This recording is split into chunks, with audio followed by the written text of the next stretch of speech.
என் பெயர் பாவமையால்.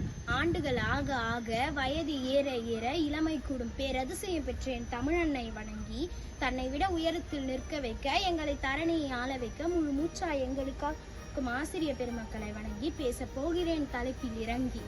வரலாற்றை படிக்கும் பெண்ணாக இல்லாமல் வரலாற்றை படைக்கும் பெண்ணாக வாழ்ந்தவர் வீரமங்கை வேலுநாச்சியார். இவர் 1730ஆம் ஆண்டு செல்லமுத்து சேதுபதி மற்றும் முத்தாத்தாள் தம்பதிக்கு ஒரே மகளாக பிறந்தார்.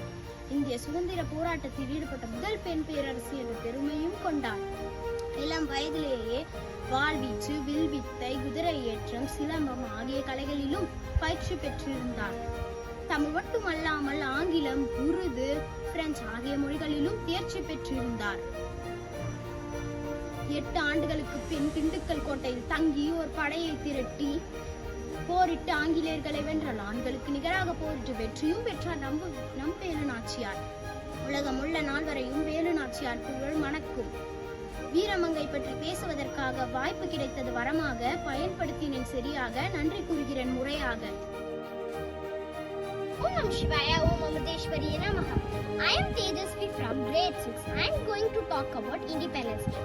This is the day we became free. This is the day we became owner of our destiny. This is the day we achieve our long-awaited dreams. This is the day we tasted the real freedom with honor. This is Happy Independence Day, one and all. Jai